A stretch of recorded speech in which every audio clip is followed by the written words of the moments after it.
Welcome to Pieces of a Woman podcast. Today is kind of a unique and special day of recording. I'm missing my podcast partner, Christy, and I'm actually recording in a remote location far away. No, it's actually a very special place to myself and to my husband. It's actually where my husband grew up. My husband, Scott Robbins, who you have heard on prior podcasts when he has turned the mic on Christy and I. But today we're in Florida. We are at Atlantic Beach. And we're here for some R&R, and we have been talking about an episode that we wanted to record, and you may hear some lightning in the back or thunder in the background. We're actually getting a thunderstorm. So anyway, I want to introduce my husband, Scott Robbins.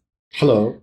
But it's also where we got married. It is also where we got married. Yeah. But you spent a big percentage of your time. Pretty much born and raised here. Yeah. Till about 10. So it's a pretty special place. We're on the beach looking over the beautiful Atlantic Ocean. And So dolphins. Dolphins every day. Swim in the ocean. Yeah, it's pretty special. But we wanted to go dive into a topic that we know a lot of people have went through a divorce. A lot of single parents. A lot of people in the middle of going through a divorce. And we wanted to talk about how you navigate all of that, all the complexities of going through a divorce and then dating again when you have children. Ah. Yes. And okay. Scott and I got married 5 years ago, and my children were grown. They were both in their 20s, but your children, however, Scott has two beautiful daughters. And at the time were 11 and 8. 11 and 7. 11 and 7. Okay. They were younger. And this topic keeps coming up. You keep getting asked from other people who are going through it, and it's been hard. And so we just thought this would be a great topic. The majority of our listeners are female, but we also our following of male listeners is growing. And I think this is good information, male or female, because it impacted both of us. Sure. So let's just start off with, how was it? And was there a shock period? Was there a adjustment period when you went through the divorce and navigating, oh my gosh, now I'm not just a dad, I'm a single dad. How did you navigate that? Wow. Great question. Okay. So my first reaction to that question is, once I knew I was getting divorced, I really had to figure out the schedule with my kids. That was the number one thing.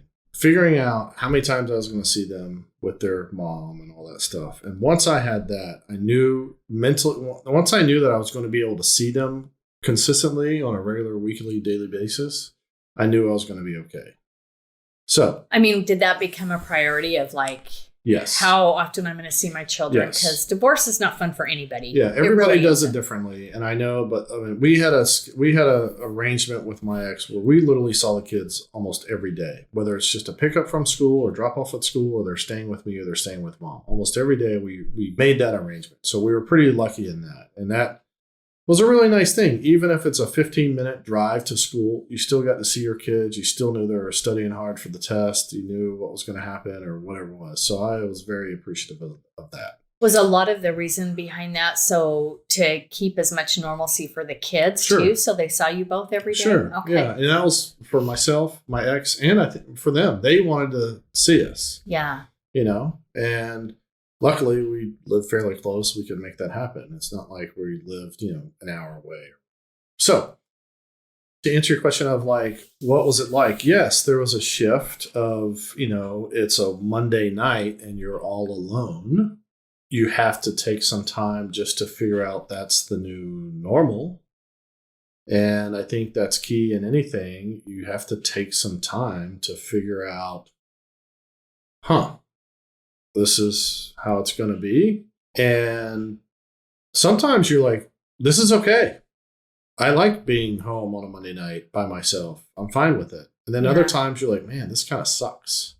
Yeah. But to give anyone any advice, just you've got to take some time to figure out you and the new norm. Just in the sense, like if you moved jobs, you got to figure out what it is, And so, for men especially, I think there's a lot of men who are like, I can't be alone, or, I'd go stir crazy if no one was in my house. You kind of have to go through that. That's my opinion. Well, I think it's interesting you say men, but I think women go through that too. I think there are some that, no, I don't want to be alone, but also they say a lot of times divorce is almost worse than the death because the other person's still alive, but all your traditions now are changing. So that first year of divorce, you're saying goodbye to what you once had, even regardless of the situation. Sure.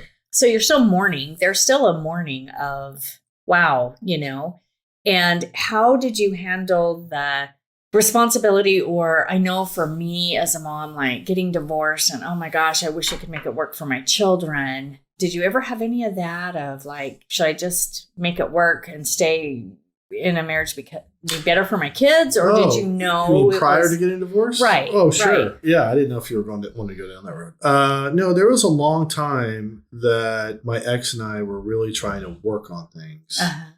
And I think myself, my counselor, my pastor, my family, and everybody, and even in my gut was like, if I can make this work, it's going to be the best thing for everyone. Yeah.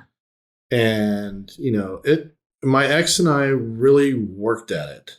And we went to counseling. And like I said, I had a counselor, I had my pastor who was amazing.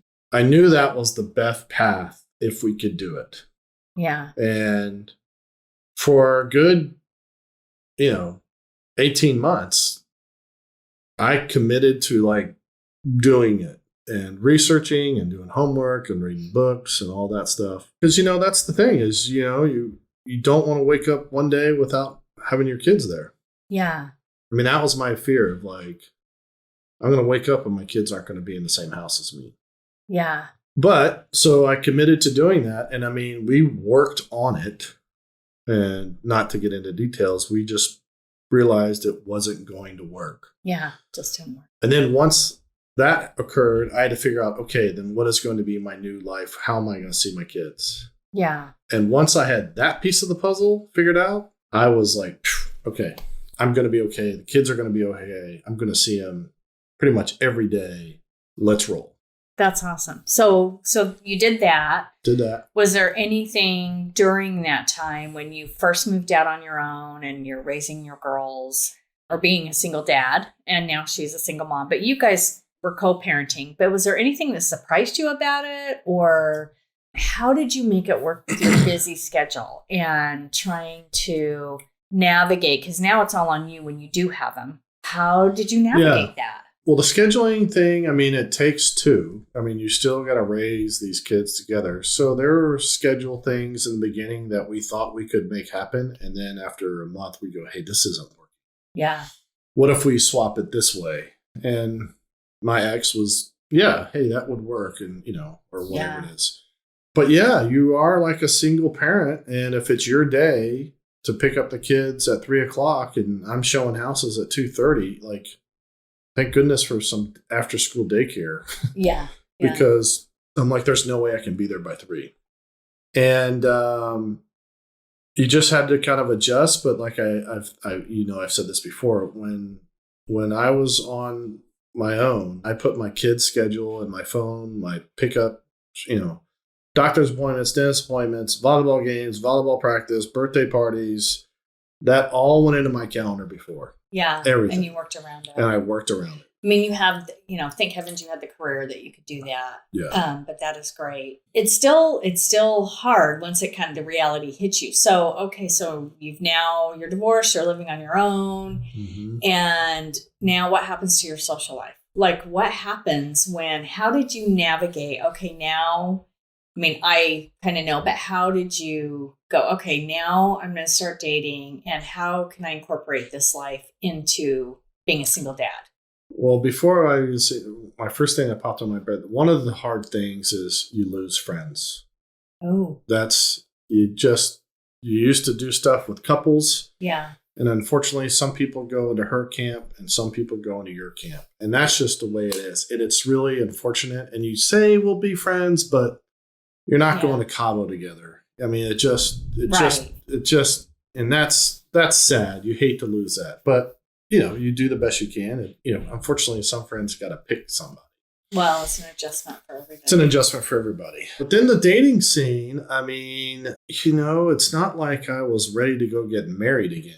But you definitely want to have companionship and a partner. And luckily, God put you in my life. And things started right. But the dating scene, I didn't have a ton of it. But I don't know. It was, you haven't dated someone in 15 years. And dating is different.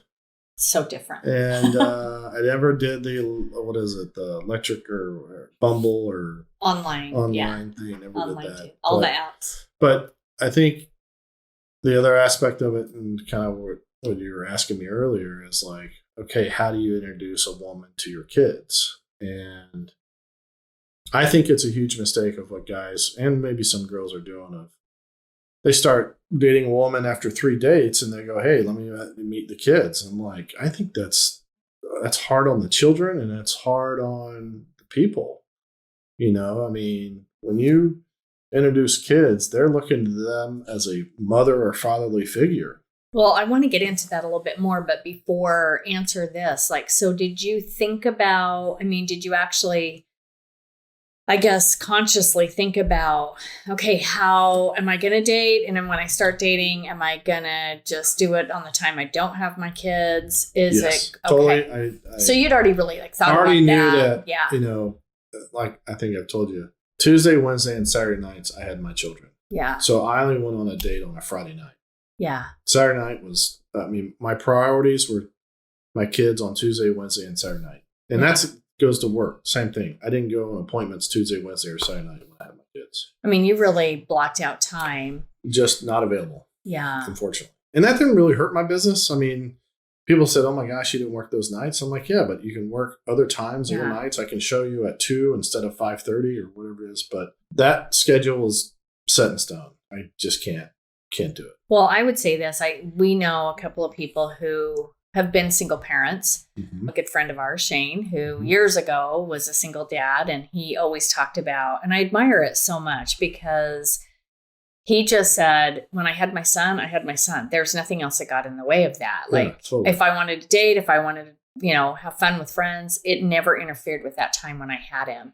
And we know another agent in our office who, same way, she raised her son and didn't really start dating till he was in high school. Right.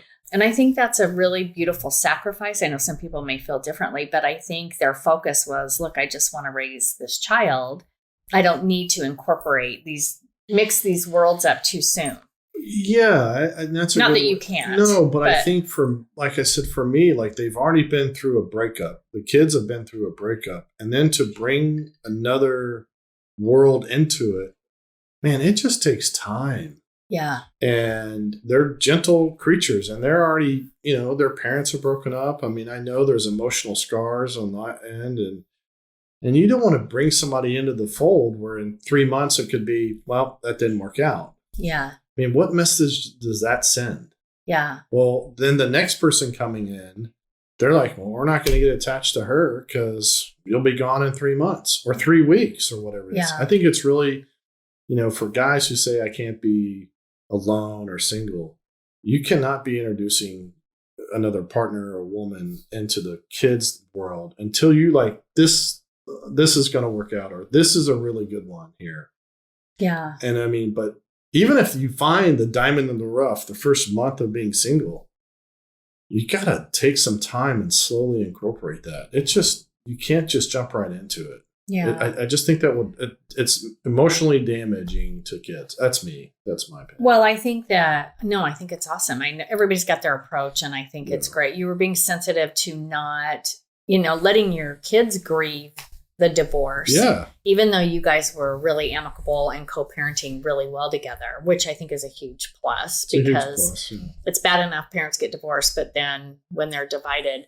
So I can speak to this because and you don't toot your own horn really, but you are such a hands-on dad in the sense of you're there for all of it, not just that when you get home from work. You cook, you clean up, throw up. You are the caregiver. I've watched you in action. Sickness, doing surgeries. Homework, surgeries, all of it. You go take him to the dentist appointment. You are fully engaged. And this is one thing I do. I feel like there's been a shift in our society Mm-hmm.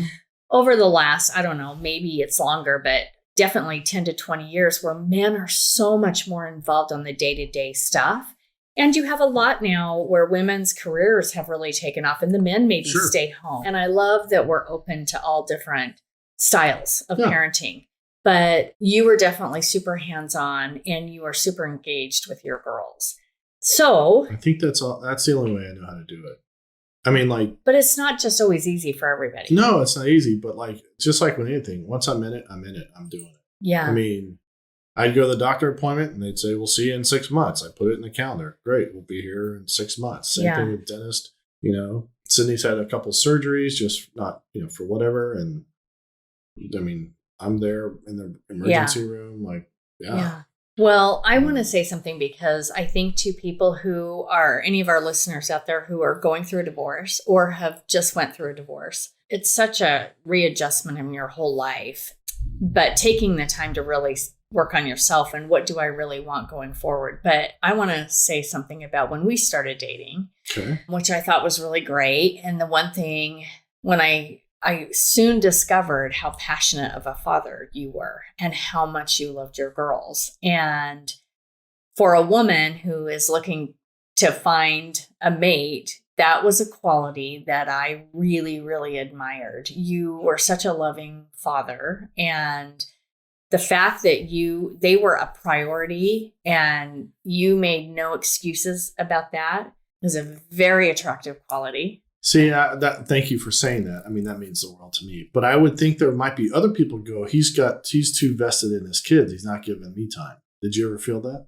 No, not at all. Okay. No. I think there are people who are like that. That's probably true. And I think, but now, I mean, I don't know what the divorce rate is currently. I know it seems to climb. Who knows? I haven't even looked since we did an episode before on divorce, but I don't know what it is now that it's 2022. Yeah. We know it's still high. And the sad part is you're just introducing more and more. And I'm just as guilty of, we just didn't make it work. And then you move on. Mm-hmm. But the thing that was very different with you, I think being older and getting a divorce is a little different too. You have to rediscover a whole new thing, new versus when you're divorced when you're younger.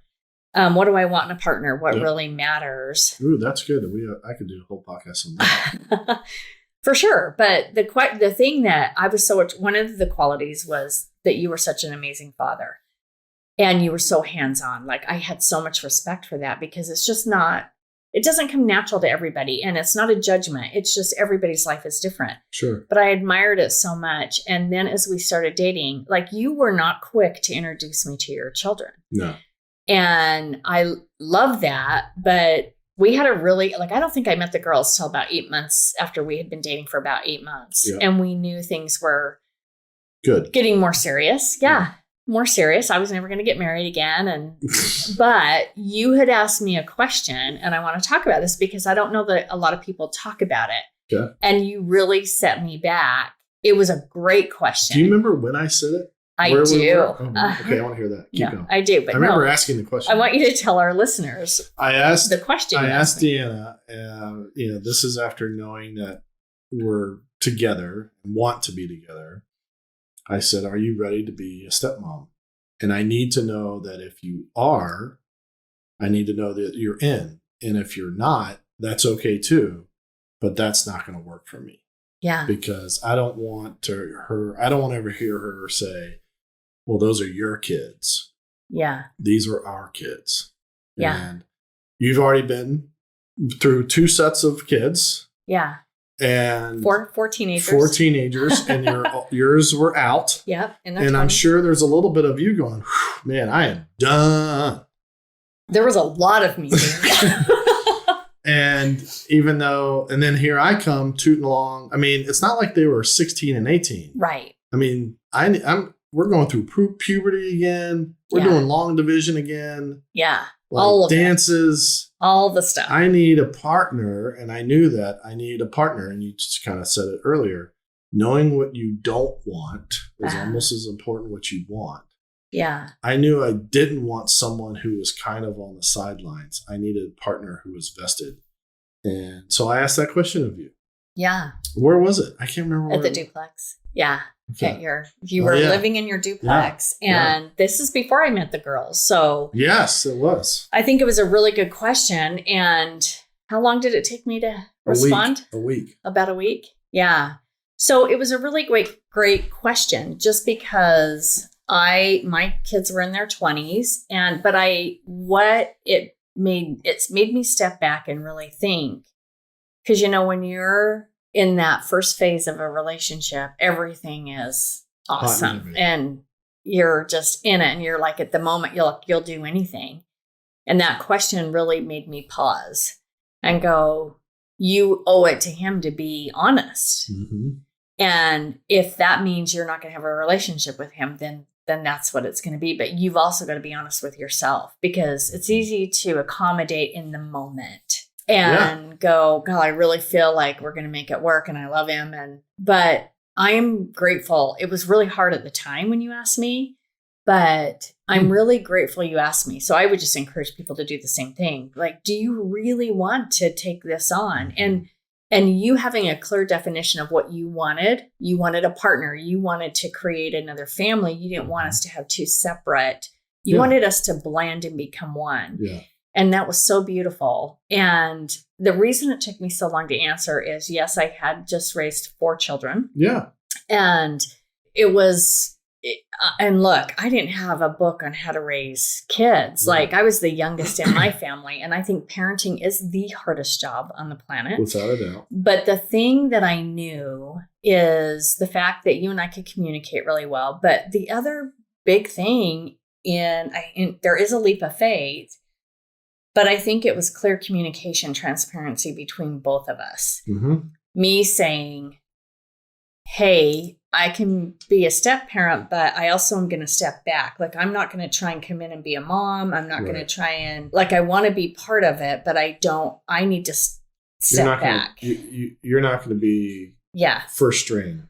Right. Of everything. I'm the backup quarterback. Yeah. Which is fair, because you're like, I see what you're doing, i.e. doctor's appointments, school schedules. And if you're like, hey, I'm not going to take all that on, I will be there to support and we'll do it as a team. Yeah. But don't dump all this on me.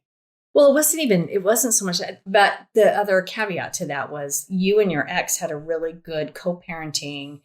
You guys were not having a lot of back and forth drama. You really, not that everything was perfect all the time, but in the big picture, you guys really co-parented well. Mm-hmm. So that gave me a sense of, one, who you are as a person, the fact that you could navigate and keep a cool head. Mm-hmm. And, you guys both had the vision of what's best for the kids. Maybe not always. And I know stuff isn't always perfect. No, it's not perfect. But I look at Sydney now, who's 20, and Berkeley, who's 16 and a half. And I feel like you guys have done extremely well. It's never perfect. I don't care if you raise kids together in the perfect household. There's never one perfect scenario. So as somebody dating somebody who had younger kids when my kids were older, I encourage it, but I think it's having the true conversation, because you do have to navigate. And the teen years, I was so worried. Because those are the fun years. Like, what's this going to be like? And Sydney truly has been, such an easy kid. And it probably helped that my youngest was not as easy, Taylor, straight A student. Straight A student, I know, on a roll. But I'm so grateful for all the lessons he's taught me, as well. But it's also, let me ask you this. So you turn the table. I think that was such a really great question of, do you want to be a stepmom? We worked through that. I came back a week later and I really asked myself, and it was yes. Mm-hmm. And I'm committed. I'm not going to say it and not be committed. But the second part of it was, are you ready to be a stepdad to older children? Mm-hmm. And now you're a grandpa and your kids are, you were a premature grandpa because of my children. But how was that for you coming in as a single dad of younger kids? I really wasn't too worried about it, because I had faith in you and I had faith in us. Like, if we said we're doing this, I just felt that we could do it. Yes, there were some bumps, and the positives outweighed the negatives without a doubt. And I don't know. I also felt like I could bring something to the table that you needed and your kids needed. Not that that's the reason why I did it, but I think having me and my spirit and your family helps with my children, and what they bring to my kids and to my life is amazing. I mean, I don't know how we got so lucky. Yeah. I mean, we really did. I mean, in the sense of, this happened maybe a couple of years ago. Sydney was talking to someone and she said she has 2 sisters and a brother. And I did a double take because I'm like, no, you have one sister. Oh, wait, no, Tasia and Taylor. Yeah. Like, they are family. They have incorporated themselves. They are all like, we are one. And when we get together, it's all amazing. So I don't know. We got so lucky. Yeah. We did. But I want to say, I think kudos to you as a single dad, really did it right. I want to go back to really quick how you introduced me. Okay.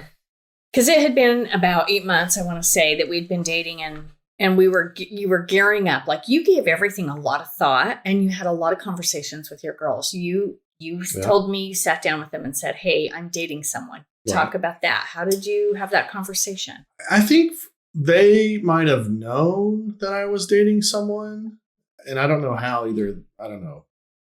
I don't know. But I just sat them down and said, yeah, I'm dating someone. And they're like, anyone special? I'm like, yeah, there is, and they're like, we want to meet her. And I was like, well, hold on. I just want you to know that Dad's doing okay or has found someone. But I still wanted to make sure that Deanna and I were good, before I introduced that person. Yeah. Because I think introducing that person right away is, if it goes bad, it goes bad on all fronts. I agree. And I think what you demonstrated is that you valued how they felt. Totally. You were really trying to do everything to not cause them additional pain or concern or whatever. Yeah. So we ended up going to dinner. First night we met, and it was really a lot of fun. And then we went back to your place and carved pumpkins. You're so smart. You're like the activity woman. Give them something to do. That was really good. Well, it's easier to have conversation. I know, but I had never thought of that. And you were like, no, we're carving pumpkins. And I'm like, why are we carving pumpkins? And you're like, because it's going to give them something to do. I'm like, oh, okay. That's what you do. I didn't know that. See, that's why you come in. That's why you're so much better than I. But then the second time was and I would always go home. We never stayed. We never stayed at each other's house. And then I want to say it was probably another 8 months that had went by, and we were traveling here to Florida. Yeah. As with the girls and myself. And first time that I'm actually sleeping over somewhere, and you tell like a week before I sat them down and just said, hey, we're all going to Florida, and they're pumped and they're excited. I said, well, we always reference Deanna as Miss Deanna. Miss Deanna and I are going to be staying in the master bedroom. And they're like, yeah. I'm like, are you okay with that? And they're like, yeah. I'm like, okay. Well, I just wanted to make sure. I wanted to make sure that they were okay. I didn't want to have the blow up in the middle of the living room when you're on vacation. Yeah. And it wasn't that way. But like you said, putting their feelings first and just having a conversation. Well, I think with all of that too has really helped our relationship. It's helped my relationship with the girls. Yeah. Of not feeling, they didn't feel forced to, at least it doesn't seem like it. They didn't feel forced. They felt like you had their back. Like you're not trying to force them to like this new person in their life. And well, that was key to me. Once you were introduced, like I wanted you to like them, love them, and vice versa. And like I said, and that just takes time. Yeah. I mean, it just takes time. And I think there's so many people like, well, they've met him for 4 times and we went to St. George for the weekend and we're good. Yeah. Like, dude, no, they've seen her for 100 hours? No, they're still, it takes time. Yeah. And I think having, even for our kids, like Tasia had moved back from Texas. Yep. And was in her mid-20s. And, you didn't even stay over there when she was there because you were. That's a funny story. And finally, after, months and months. I want to say it had been 18 months or something. Like we had been together a long time. And I stayed over. And you stayed over and I said, it's okay. Tasia, And understands. And you were a nervous wreck and nothing. I mean, it was just sleeping. And you were still like, wait a minute, this is awkward. Yeah. But I think setting those boundaries and knowing that, is okay. And I think encouraged. And I think, man, I know it's hard. Scott and I have both been through divorce, navigating that whole thing and just the emotions and how hard it is. But probably the best gift you can give yourself is giving yourself some time to heal, but really protecting that dynamic with your children. Focus on the kids. Yeah. I mean, and you did the same thing. I mean, you did the same thing. I mean, Tasia was kind of gone, but Taylor was still around and he was going through some stuff. And you were like, Taylor needs me here or there. And I'm like, yeah, go do it. Be there. Yeah. I mean, yeah. Whatever. Well, as you know, your kids always need you, right? Well, yeah. Yeah. No matter what age. But I think focus on them, making them a priority. And I'll say this too, is that, with my kids, with you, they fell in love with you. I mean, who doesn't? But they loved you so much. They were like, Dad, when are you going to do this? Yeah. Like they were kind of coming to me going, are you and Deanna going to get married? And then like, oh, I might not be ready, but they sure are. And then once we said, yes, we're getting married, there was no backlash. There was no drama. They're like, thank God. Hello. I think the beauty of it all, though, we really lucked out in the sense of with our kids being separate ages. Yeah, there was no competition. Yeah, there wasn't. My kids weren't living at home that they had to. When we got the girls, they had to share bedrooms or bathrooms. And so we were fortunate because that is a whole different dynamic. And I don't know that dynamic. I don't know how it's I didn't have to deal with it. It can be a hard dynamic. I know you have. Yeah.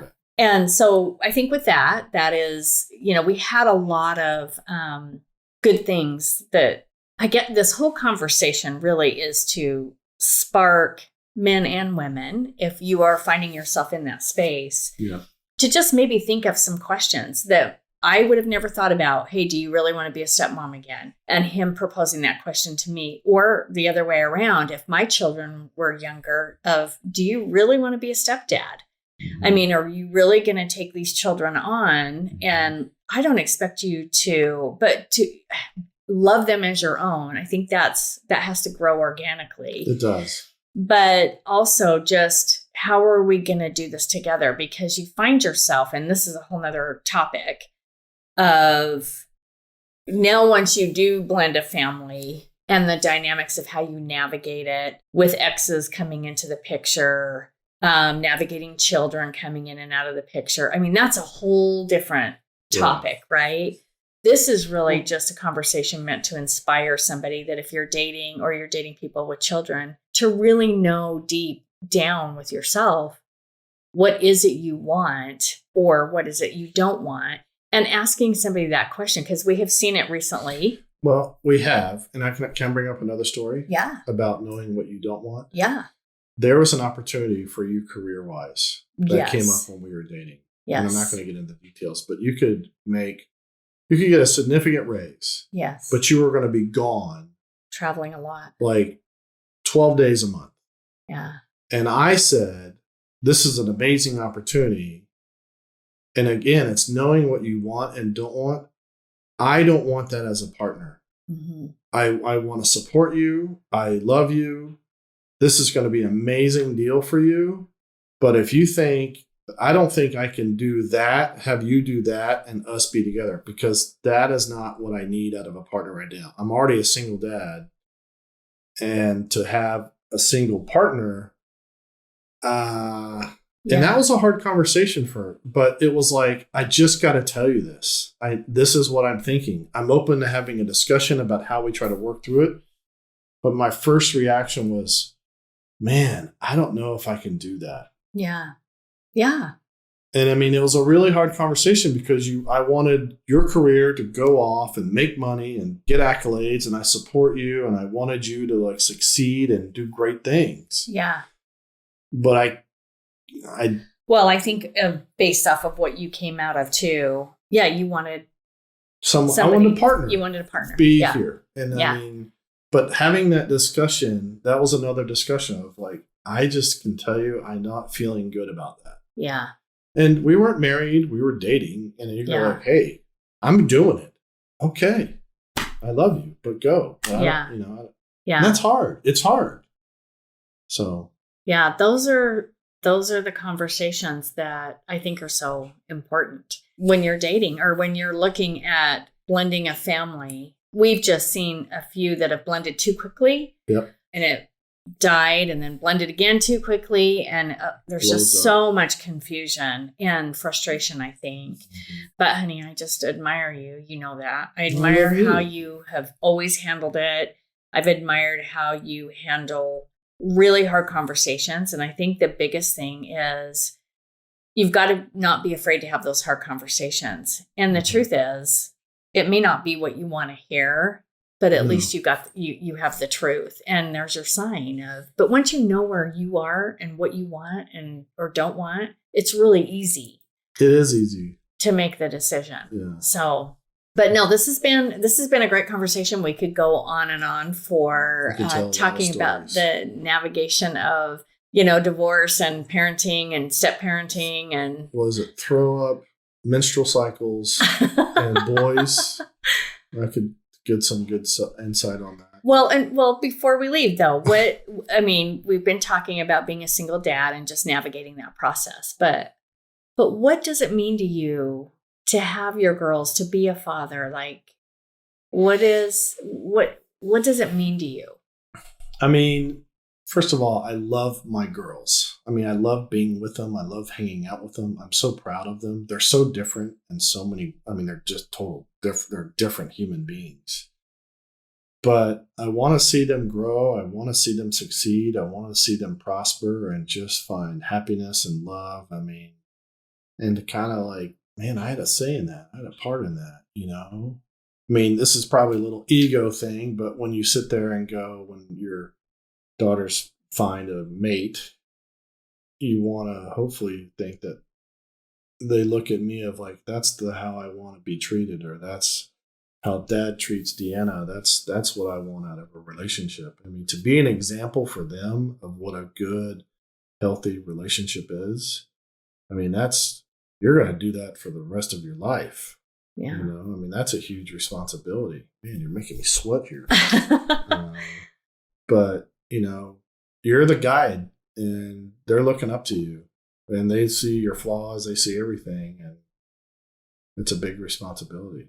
Well, they always say that a girl's first love is with their dad. And and you have been a great first love for your girls. And they may not recognize it yet because you're the disciplinary and the authority figure and all of that right now. But I promise you one day they're going to both be so grateful they had you as a father because you have been an incredible dad. Well, I'm grateful to have them. And I'm grateful to have your children. Your children they've taught me a lot and they've been so much fun to be around. I just love them and their kids, i.e. our grandkids. That's the blessing. That's the bonus, the grandkids. Yeah. It's awesome. That's for sure. Well, thanks for, talking girl talk. Hey, I like girl talk. Thanks, everyone.